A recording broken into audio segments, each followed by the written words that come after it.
This is Bruce and Melissa from North Star Games, and you're watching Dice Squad.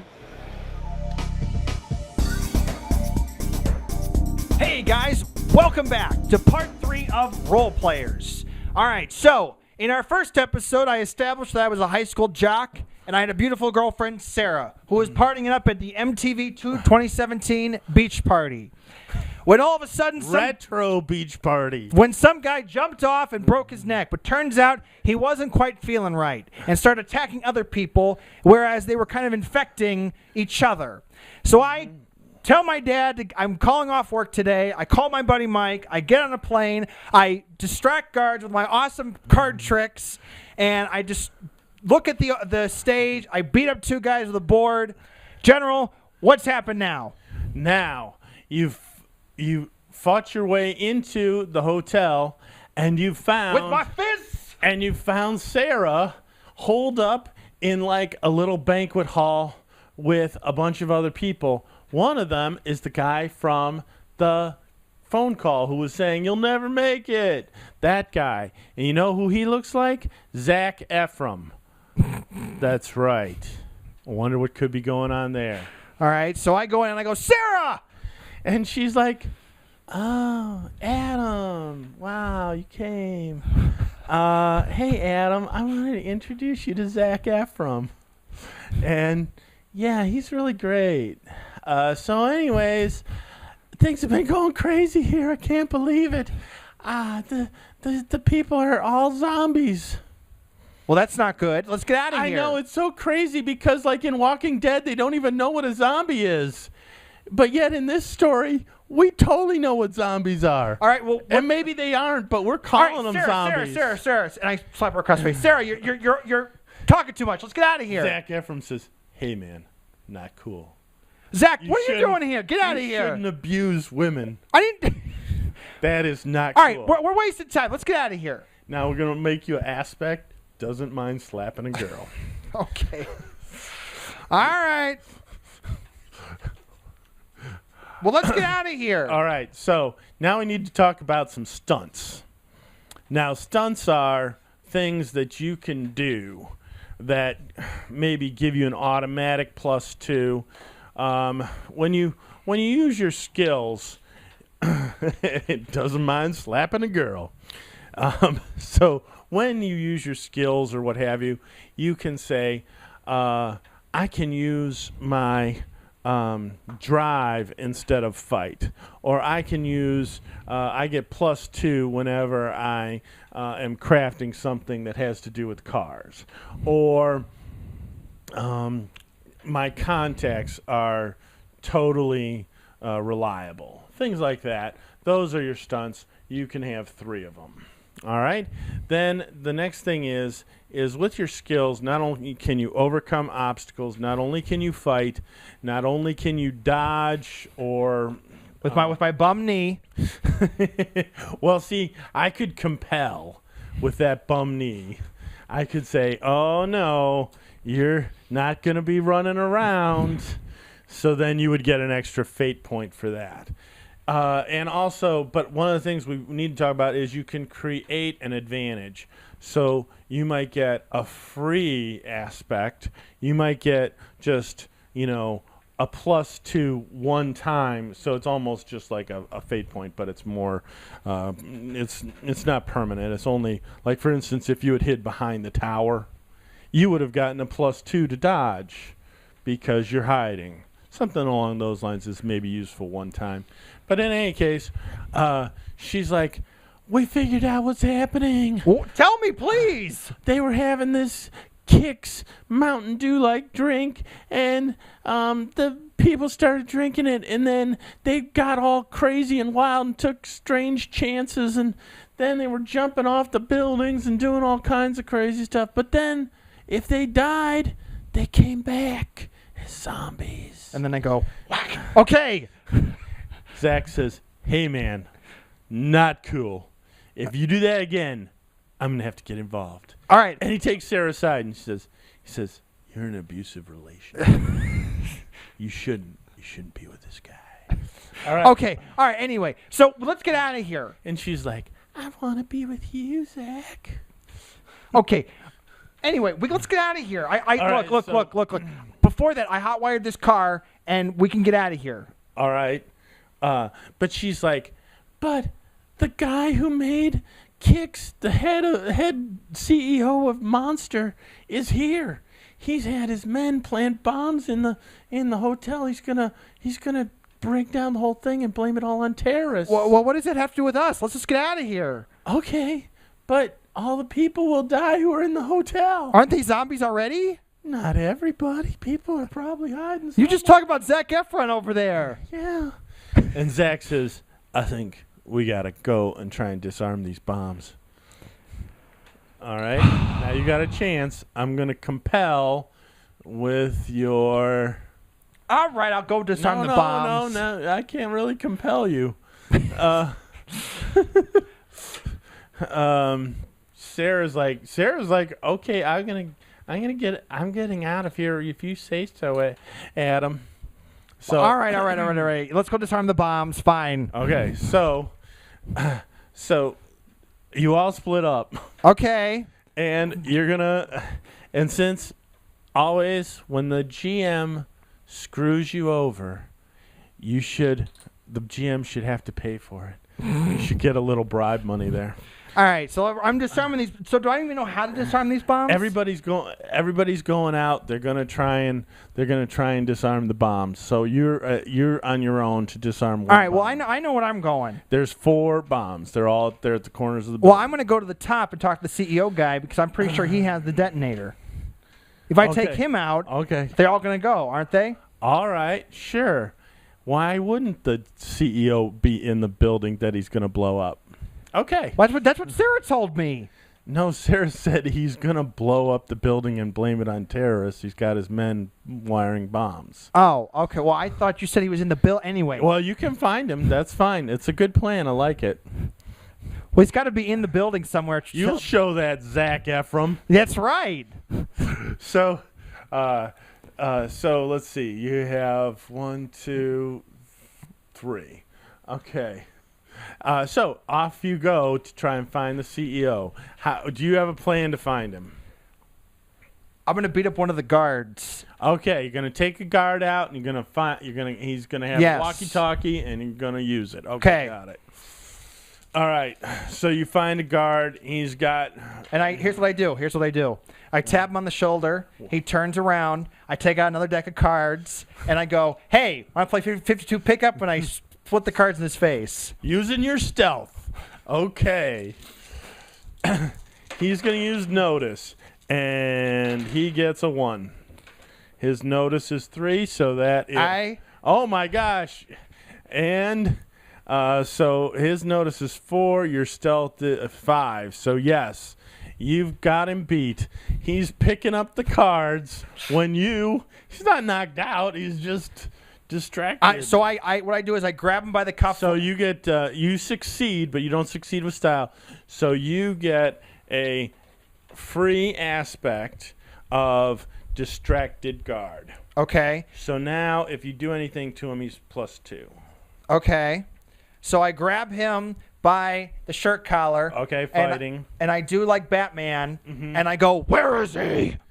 Okay. So that is a provoke, because provoke is like intimidate. Okay. And also we forgot to add dodge before, but I think people know what dodge is. I go, "Where is he?" All right, so let's see if you can. All right, that's a +2. He's going to resist with, I think it's empathy. And he fails. Okay, and with your +2 of him being distracted and whatnot, you succeed with style. He's like, he's outside, man. There's a tent. It's our base. And he's going to blow up the building as soon as we get this place. I already placed mine. You got to let me go, man. I got to get out of here. Or else it's game over, man. I'll be deader than Bill Pullman. Okay, so then Too soon. So and I go, bam, and I knock him out. And I go down the stairs, and I go to the base of the hotel, and I go out, and I see the tent, and I run in there, and... Hey, wait, they're stopping you. There's all kinds of guards around. Okay, so I have all these decks of cards on me. Okay. And I use my magic skills. All right, so what you're doing is you're just creating advantage. You're not doing anything. And this time, they don't fall for it. Wait. No, they got a 5. Oh, okay. You got a -1. No, you got a 0. Okay, wait a minute. Okay. So, using my +2. magic skills, That gets you, what, a reroll? I pull out some flash powder, Okay. and I use it kind of like Batman to create a dust cloud. So that you can sneak by. Okay, Correct. Gotcha. All right. They get 0. Oh, my God, a 4. You never see that in this game. All right. You easily sneak by him, Batman, Adam, high school jock. I'm Batman. And you get in the face of the Beast himself, Okay. Mr. Monster. And I go, He's like, kid, get out of here. you got to stop this now. I know about the bombs. I'll tell the police. And he's like, oh, good. Then we have to shoot you, too. And then I He also... pulls out a gun. But then, just like Batman, Okay. I pull out some more of my flash powder, and I throw it in the ground and creating a big dust cloud Okay. where I use my stealth maneuver to kind of get behind him and have him in a chokehold. Okay, so you're creating an advantage. You already have a dust cloud. Oh, that's outside. So dust cloud, and then you're going to create an advantage for your fight. Okay, go ahead. Stealth, roll it. His notice is terrible. -1. Yours is +1, so you're fine. So, yes, you've got the +2 advantage to fight him. So go ahead and fight. Okay? And I swing for a punch. All right, his fight isn't very good. He's got a 3 total. Your is +1, +3. Yours is 4. Right hook. And +2, that's 6. And 6 beats him with style. So he's got 5 damage. So he goes down. Yes. All right. And I trying to fish around for the detonator. All right. Well, there's nothing there but a big red button. Ah, that's a detonator. Okay. I got it. But wait, crafts. Gotta disarm it. Okay. Red wire or blue wire? Red wire or blue wire?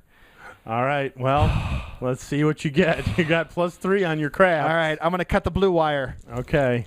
Oh. You get a 0 +3, and it's good enough to succeed. Yes! All right. So The day is saved. and then they all shoot you, and they reattach it, and they blow the place up. What? What? No. All right. So the day is saved. Do I get the girl? Or does she end up with Zac Efron? She gets herself out of your abusive relationship, and she ends up with Zac Efron for a short amount of time before he leaves her for a guy. All right. All righty. So that's Fate, the core system. Well, the reason this is called the core system is there's Fate Accelerated. That's pretty much what we're trying to do, is accelerate it and do it quickly. So, but again, as you can see, now what I would do is say, okay, you used a lot of this stuff in your thing, but maybe you want to switch drive and stealth because you were mainly using stealth. Okay. You know, you might want to, you were fighting, you used some crafts, but maybe you want to put burglary in there instead of crafts, and maybe move crafts, maybe move drive down. You see what I mean? Since it's our first time, you would get to move things around. After that, it's a weird system because let's say you wanted to get +5 to stealth. You couldn't just move this up. You have to move it up as if it were a pyramid. So you have 4, 3, 2. In order to move up, you've got to add 1, then you move that one up, then you move that one up, then you move that one up, and then that one on top. Gotcha. So it would take literally 4 or 5 games to get that one thing you wanted done. You can also, maybe the GM will let you, okay, well, you move that up, but the next move you got to move something up underneath it so it's supportive. And it's up to the GM if he wants to do that, or if he wants to say, no, it takes a little time for you to build up your character. And in case you're wondering, this is available almost everywhere. I think there's a PDF online, and if you had the PDF, you could use it to easily print out Fate character sheets. You would print out the ladder. You would print out the maybe the list of skills, things like that, so you wouldn't be dependent upon me to miss one. Oops. So, General, Okay. on a scale of 1 to 10, 10 being the best, 1 being the worst, how would you rate this game? All right. Well, we haven't gotten the people a lot of ideas for what our ratings are. So if I were to say Dungeons and Dragons 5th edition, I would rate that as like a 9.5. 4th edition, I would rate more as a 5. 3rd edition or Pathfinder, I would rate 7.5, somewhere in there. And probably 1st and 2nd edition, I'd also rate a 5. But that's now. When I first played Dungeons and Dragons back in '78, it was mind-blowing. It would have been a 10 for me. But now I realize that was just Gygax making stuff up. He felt like almost like the GM should be a referee, but almost in an adversarial position. Like, I'm the referee, but I'm out to kill you. And if you can't survive, that's your business.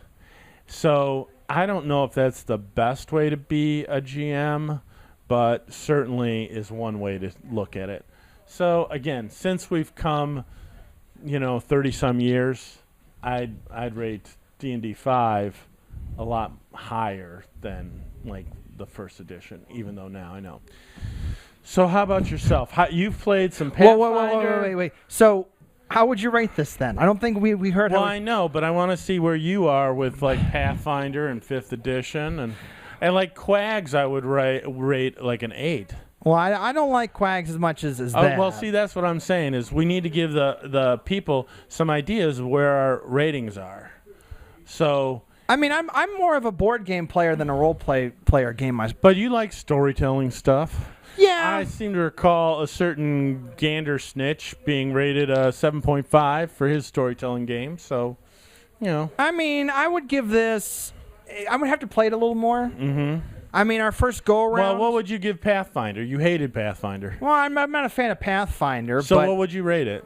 5? 4? I guess, sure. Okay, but what about Quags? You played Quags. 3. 3? Okay, didn't like it. This, I'd give maybe like a 5, 6 out of 10. Mm-hmm. How about, did you play D&D 5? No. No. Did you play 4th edition? No. No. Did you play... What other role-playings have you done? Not much. Not much. All right, so how much is this one? What are you rating it at? About a 5, 6. Well, see, I like it because it's quick, it's easy, it's story-driven, so I would say I might like Fate Accelerated a little more, and if you wanted to get started, start with Fate Accelerated. I'd rate it about a 6.5, somewhere in there.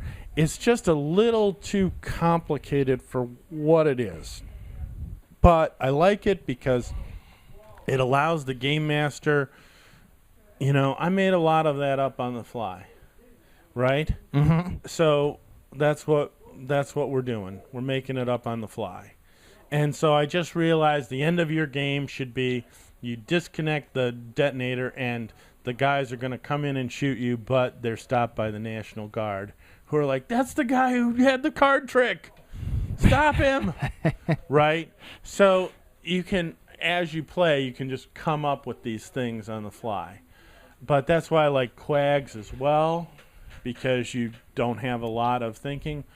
I think that there's too much math in this, and there's too much little sheets of paper. We do have lots of those. But that's part of its charm, I guess. And then after you did your character like this, moving stuff around, we would get you a character sheet, and then you would fill it in, and it'd be more permanent. But otherwise, we wouldn't have to.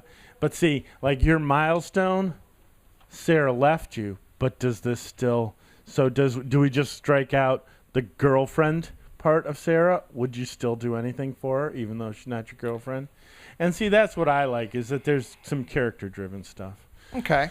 So, all right. So, folks, if you think this game is interesting, you like something light but has a lot of rules that you can argue, but then again, the key to this game is anything that's on a sheet of paper, if you can argue why it gives you +2, you get +2. Works for me. So there is that. And it can be a lot of fun. So if you like it, check it out. There's 2 versions. The Fate Accelerated is like $5, and the Fate Core is like $20. And if you've got paper and a pen and some 6-siders, you can go at it. All right. Well, that concludes this episode of Dice Squad. As always, be sure to like, comment, and subscribe. But I am Marshall Dice, also known as Adam Campbell. General Dice, Todd Evangelista. And we got to get out of here. Yes! Oh my gosh, you are rolling so hot. You should go to Vegas with this. I've rolled nothing but zeros and -1. See you guys. Later.